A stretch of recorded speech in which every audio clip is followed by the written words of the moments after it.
Hello guys, welcome muli sa Noah's Garage. Sa video ito, meron tayong Hyundai Tucson. Ang problema niya ay yung ABS sensor niya dito sa rear na right na gulong may error. So yung ABS sensor, ibang tawag dyan yung wheel speed sensor, palyado na. Paano ko nalaman? Kasi sabi ng may-ari, nakita dun sa scan. Yan, Hyundai Tucson 2017 ito. No? So pakita ko sa inyo yung error.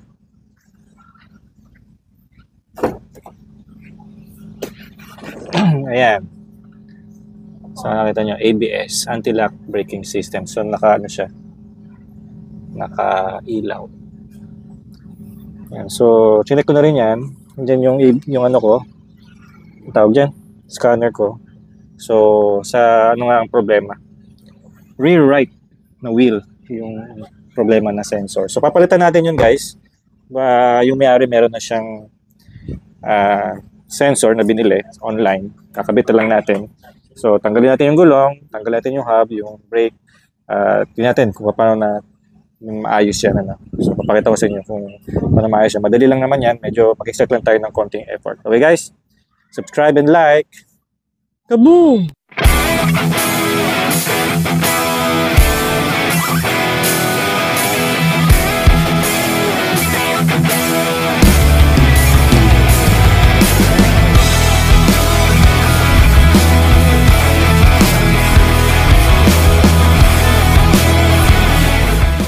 Okay guys, para sa DIY na ito yung mga kailangan natin. No? So unang-una, kailangan natin ng jack. Okay, so kung may scissor jack kayo, okay lang naman yung stock na jack ng inyong sasakyan. Pwede rin naman. Ito kasi electric eh. No? Yan yung gagamitin natin para hindi tayo masyadong mahirapan. So kailangan din natin ng impact wrench. Kung wala kang impact wrench, okay lang din naman. Pangtanggal lang naman ng stud, yung bolt ng gulong. Okay, so yung stock na wrench ninyo sa sasakyan, pwede rin naman. Okay, pero kung may impact wrench kayo, maganda. Ayos ano. Tapos kailangan natin ng ito, diba size na ito. 21 mm para sa stud ng gulong ng Tucson. Okay? Bolt, no? Yung tornilyo niya, hindi stud. Okay, so kailangan natin ng multi-tester. Yan, multi-tester para matest natin yung ABS sensor na sira, tsaka yung bago, may compare natin mamaya. Kailangan natin ng ballpen hammer. Kailangan natin ng 14 mm na offset wrench. Kung wala kayong offset wrench, ito yung mga ganito, okay lang din yung regular wrench. So, syempre, kailangan din natin yung ganito, yung socket wrench na 14 mm din. Okay? Kung mas mahaba, mas maganda para may leverage. Okay? Tapos, kailangan natin ng impact drive, screwdriver. Okay? Impact drive. Kung wala kayo nito, kadalasan naman, nakukuha naman sa tornilyo yon. Piwisikan nyo lang ng WD-40, no? So nga pala, kailangan din natin ng WD-40. Okay? So, lagyan nyo ng WD-40 para madaling matanggal yung mga screws at mga bolts. Ito, gagamitin nyo to. Yan, torque wrench. Pagka tapos na kayo, pwede nyo i-torque yung mga bolts nya. Okay? Yung sa pinaka, ano tawag dito? Wheel bearing nya, kung di ako nagkakamali, mga 90 foot-pounds. Okay? Tapos dito sa gulong, 80 foot-pounds. Alright? So kung na-research nyo na mali ako, comment nyo lang sa baba. Okay? So ito, piston compressor naman ito. Hindi nyo naman kailangan to, no? Kung sakali lang na yung piston ay lumabas pagka tinanggal nyo yung brake. No, yung brake caliper dun sa inyong rear. Okay? Kailangan nyo to. Kasi hindi nyo may papasok ulit. Right? Pero basically, yun na kailangan ito. Kasi pag magtatanggal kayo ng brake, huwag nyo tatapakan yung brake ninyo, brake pedal ninyo dito sa loob. Alright? So, simulan natin. Alright guys, so tinanggal na natin yung gulong, nakalift na rin yung sasakyan. So, yung ating papalitan ay ito. Kung kita nyo. Ayun. Ito. Ayan. Madilim lang. No? Ito, itong parang plate na yan. Yan ang papalitan natin. So, tatanggalin natin itong wire na to. Yan yung pinaka ABS sensor niya. Yung wheel speed sensor. Okay? So, ang tatanggalin natin, napakadami. Ano? Tanggalin natin itong caliper. Tanggalin natin yung caliper. Ito yung wheel hub. Okay? So, kailangan natin dito 14 mm socket. Dito 14mm socket dito. Dito rin 14mm socket. Pagtanggal ng wheel hub, kailangan natin ng impact driver para dito sa mga tornilyong ito. Yan, yung mga tornilyo na yan. Impact driver yan. Right, so tatanggalin natin yung hub. Itong disc brake, tanggalin natin yan para makuha natin yung likod, yung pinaka-sensor niya. Okay, so papakita ko sa inyo lahat yan para malaman nyo rin kapag ang problema ng sasakyan yung ABS sensor, alam nyo rin paano gawin. No? So hindi lang ito sa Tucson, sa Hyundai Santa Fe, ganito rin ng procedure, parehas lang sila ng design, ng style. So kung Santa Fe sa inyo, meron kayong problema sa ABS sensor at tapos sa rear, ganito lang pagtanggal. No? Okay, so unang tatanggalin natin, caliper. So tanggalin natin yung caliper and then yung pinaka, ito. Okay, so simulan natin.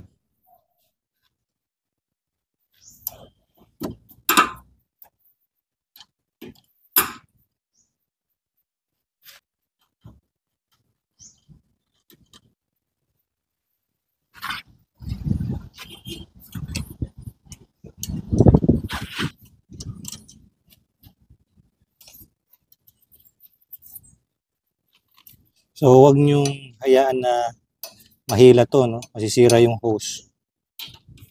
Maglilik yung brake fluid niyo.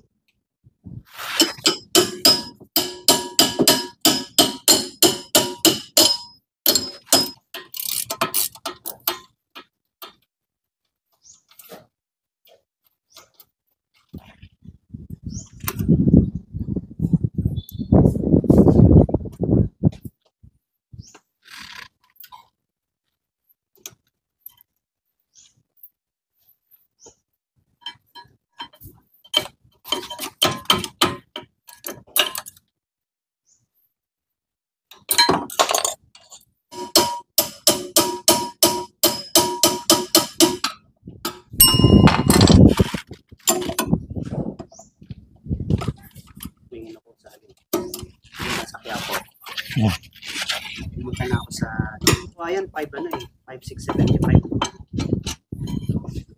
Sa online na lang ako bibenta, 5,800 pinipili. Kaya pa rin di ako pinansin ng isang buyer. WD-40, itong dalawang screws na. Tapos, ayan lang natin mag-sit dyan mga 10 minutes. Para saan yan? Siya yung nag-hold dito. Sa pinaka-disc. Yan. So, pupupukin nyo lang, sabay twist na.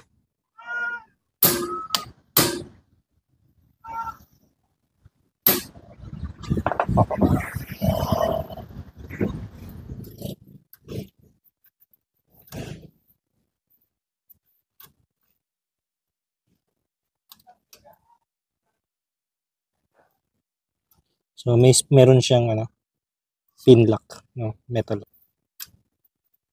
So, ayan. Tanggal na. Meron siyang mga bolt dito. Ito yung tatanggalin natin. Okay. Nakita nyo ba? Isa, dalawa, tatlo, apat. So, apat siyang. Ayan.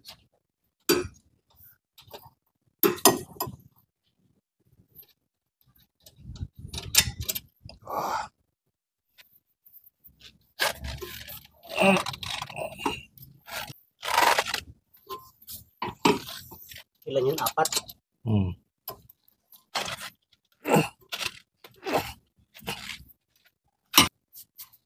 Mga project-based ticketing system. Libre. Tapos collaboration.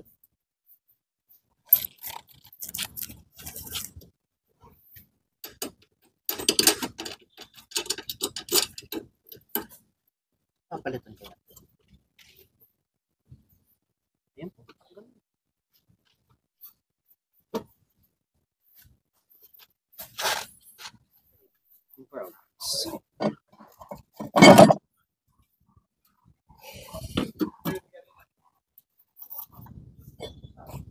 Ayan.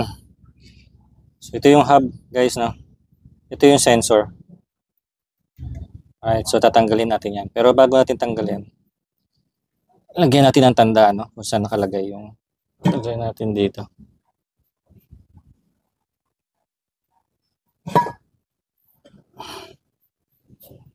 Yan. So guys, ito yung lumang sensor na tatanggalin natin, ano. Ito yung bago na binili natin, ano. So, gagawin natin, titingnan natin kung talagang sira siya, no.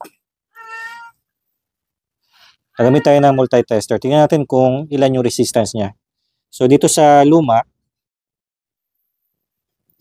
yan. So, very low resistance siya, 0.09 kilo ohms, no.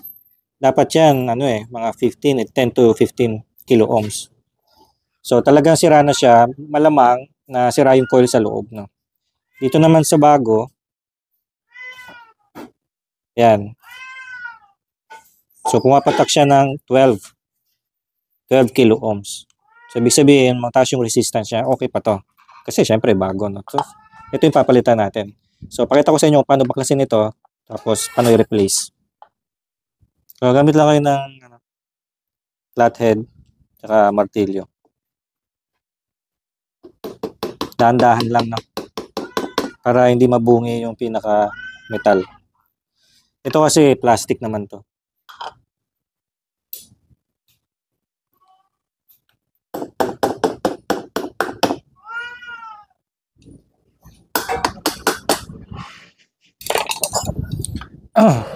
Alright.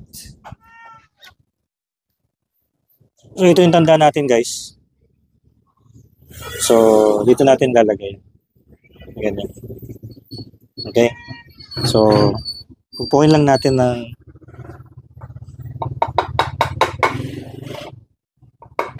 gentle.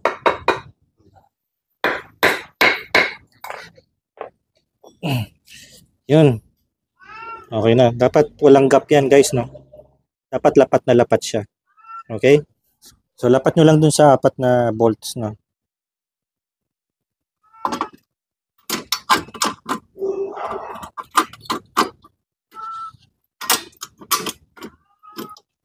So, pagbalik nyo ng disc, dapat yung, nakita nyo yung mga butas na yun.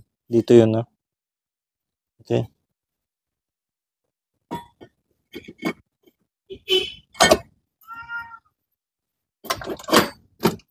Yan. So, higpitan natin yung 4 na bolts, tapos balik na natin lahat. Hindi ko nabibideo, no, guys, no? Madilim na kasi. So, napalitan na natin yung, yung speed sensor niya, yung ABS sensor niya. So, ganun lang. So, yung pinalitan natin ay nakita natin na na sira, no?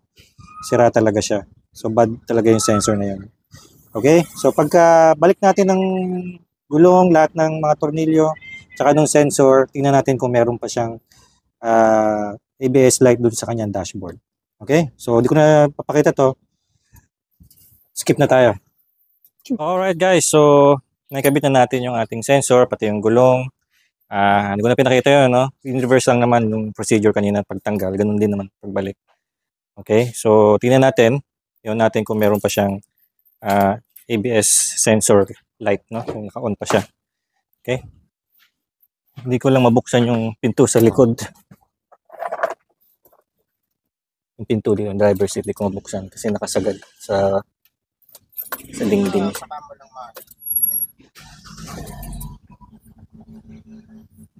Ayan. Wala na yung ABS. ABS-CBN. Ayan, guys, no? Wala na yung check engine light niya na ABS. Alright? Yun. Okay. So, kung ang inyong sasakyan, guys, 2017 Hyundai Tucson. Ito ay gas variant na 2.0. Yan, pakita ko sa inyo. Yan. Ito yung sa kaibigan ko. Ayan yung may-ari. Oh. Yan. Yan. Kung ganito ang sasakyan nyo, Hyundai Tucson 2017, 2018, 2019, 2016. Yan. Isa lang naman yung ABS sensor. Kung meron kayong ABS light dun sa inyong dashboard, usually ano lang yan, guys, kadalasan nakukuha yan sa reset ng ECU o kaya palitan nyo yung fluid ng inyong brake fluid. Kasi minsan pag marumi yung brake fluid, nakaka-apekto rin yun sa inyong ABS sensor. Pero dito, this time, nakita kasi sa scanner na yung right rear na ABS sensor yung problema. Kaya yun yung pinalitan natin. Yun lang mag-diagnose guys, dapat may multi-tester kayo para makita nyo kung high resistance pa yung inyong ABS sensor. Kapag wala nang reading, ibig sabihin bad na yung coil nun, sira na siya. Alright? Siya nga pala guys, no, ang coaching ito ay currently for sale guys, no. So nakita nyo yung dashboard kanina, kung napansin niyo, nasa 38 lang yung mileage nito. So very low mileage siya guys, no. True mileage yun, no, walang pitik yan. Kaya maganda pa tong coaching ito. Kung gusto niyo na makakausap yung may-ari, lalagay ko yung details niya, contact details niya sa description. Okay guys? So sa mga future vlogs natin, marami ako utang sa inyo. Hindi pa tayo nakapag-linis ng rear drum brake ng expander. Yun ang susunod natin, ano? Siguro by next week magawa natin yan guys, no? Okay, so sana nagustuhan niyo ang short video na ito at natuto kayo guys, ano? Pwede na mag-like kayo, mag-subscribe kayo sa Noah's Garage. Sa ulitin!